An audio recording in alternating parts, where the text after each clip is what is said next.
Great to have you, Mr. Yemi Johnson and Yetunde Olasope from Open Spaces to discuss the white paper on the mutualization of the Nigeria Stock Exchange. First, let me begin with Yetunde. What are the benefits of the mutualization of security exchanges across the world? Okay, generally, there are many benefits of the demutualization. I'll touch on a few. First of all, it creates a deeper market. It creates deeper opportunities for investments. It attracts investors, both retail and institutional, with the investors coming in to bring their funds. There's more money available to invest in things like technology, so it helps in technology advancement. It also helps in more flexible corporate governance, structures, because the change from a mutually owned entity to a profit-driven entity ensures that there's decision-making is faster, and it engenders better corporate governance generally. I'll go with you, Mr. Yemi Johnson. In that white paper, we discovered that you brought the issue around the separation model. Yes. A major challenge identified by this demutualization for the Nigeria Stock Exchange is that separation between the self-regulatory role and, of course, the for-profit role as a company. So can you just help us by throwing more light on how this separation model will help take care of this issue?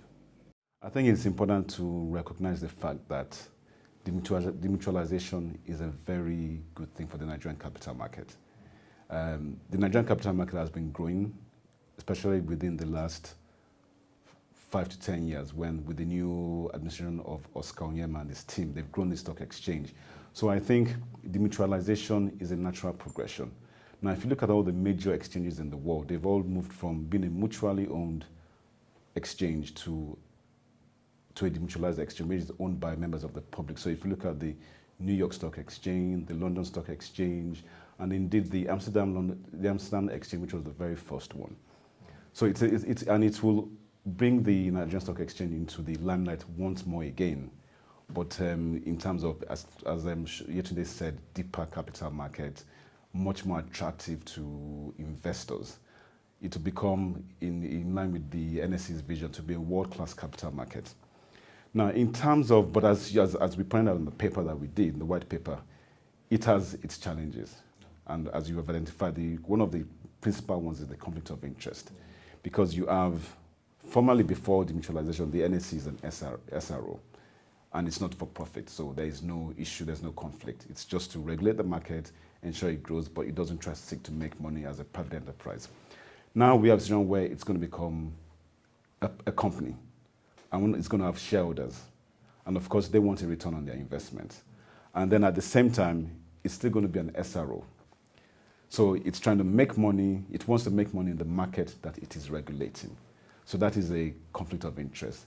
But we've got to point out that, as we did in the white paper, that it's not an issue that the stock exchange is not, it's an issue that all exchanges have, the mutual exchanges have faced worldwide. The New York Stock Exchange faced it, the London Stock Exchange, even the Kenyan Stock Exchange, which demutualized not too long ago, they've all faced it.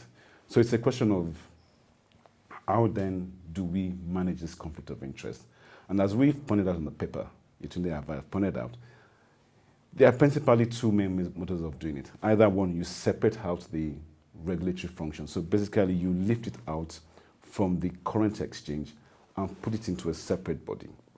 Now, a lot of exchanges, some of the demutualized exchanges have done that. So the London Stock Exchange, the New York Stock Exchange, and I'll talk about how they've done it. Now, in the case of the London Stock Exchange, and as part of the wider redesign of the regulatory framework in the UK, when the London Stock Exchange demutualized, its regulatory function was transferred in terms of oversight of listing, was removed from the London Stock Exchange and placed with what is called the UK Listing Authority. Now, the UK Listing Authority is under the Financial Conduct Authority. So by doing that, by separating the regulatory function from the trading function and from the business of listing, the London Stock Exchange has been free from the conflicts of interest.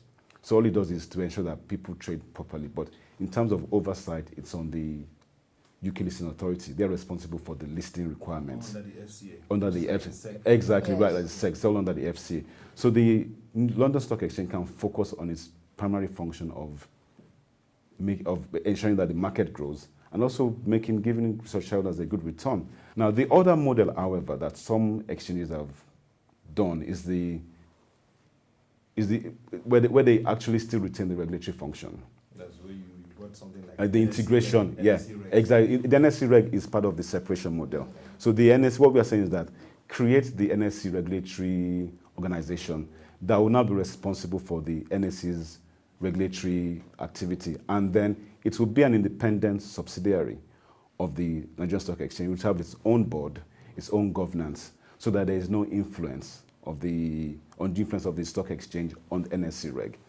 Now, the other model is to where the demutualized exchange will say that, or the thinking behind that is that, look, as a demutualized exchange, one of the proper regulation of the market is so integral to our business that if we don't regulate this business properly, we won't have a business because nobody will come to list with us. So we feel that we can do that better by retaining it.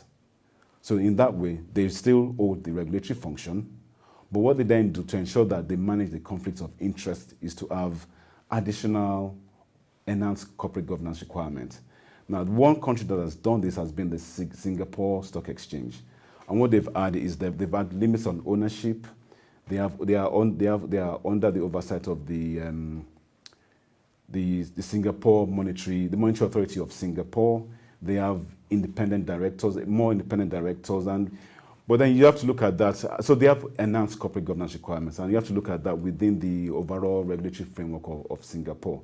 But interestingly enough, in 2016, the Singapore Stock Exchange voted to actually go down the separation model, whereby they would lift out this regulatory function into a separate entity. And I'm not surprised, because the trend for, as Yetunde will probably chip in as a lawyer, so that the trend is that you go for transparency, or what are your thoughts? Yeah. Absolutely, I agree with you, Yemi. I mean, corporate governance now is something that cannot be ignored. I mean, we're moving to global best practices for corporate governance in all areas of business.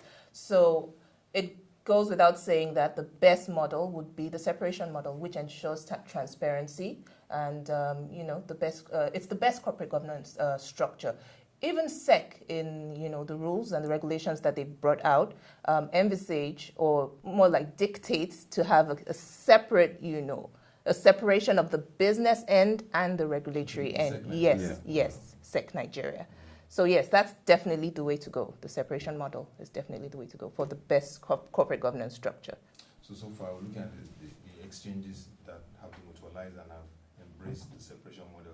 What has been the impact rate in the separation model and driving transparency and corporate governance? The transparency engenders confidence, investor confidence. Once the investors are confident that things are going to be done properly in a transparent manner, they're happier to put in their investment. So it in turn translates to the growth of the market and the success of it in that model, with that model, rather. Yeah, and if I can just add to that, because recently the London Stock Exchange had they had an issue with there was a dispute between the chairman of the board and the CEO, Roland Xavier, who's actually leaving. The chairman of the board wanted him to leave because it's part of orderly, but he did. And there was a boardroom dispute which broke out. It was all in the papers. Now, because the regulatory function was separate from the business function, the market treated it as a simple business issue. It had nothing to do with the regulation. The regulation was under the UK Listing Authority and the FCA, so it had no bearing on the regulatory function. Now, if we contrast that to if you recall when the former DG of the Nigerian Stock Exchange, Mrs. Undidio, when she was going to leave the stock exchange, which still, of course, because the stock exchange was an SRO, And of course, there was a whole lot of turmoil in the market at that point in time. So this further illustrates that with the separation model, you can contain the issues. The issues are separated. So there's no connection of the issues, because the London Stock Exchange, whether it was simply, people saw it as, it wouldn't affect the London Stock Exchange as a business, it won't affect it because it doesn't do the regulatory issue. So that's another reason why we feel that the separation model is probably the best one. Yeah. We want to see a vibrant capital market. The Oscar Onyema-led team at the NSE, the team there, from Oscar, the CEO, to Tino Awe, Femi Shobanjo, Adebajomo, the whole board, the president, they've transformed the NSE. And we think that, demutualization is the next step. We'll further transform it. And we feel that what we can contribute is to ensure that we have a transparent and very robust and effective regulatory framework that actually builds on the successes of the NSE in that field.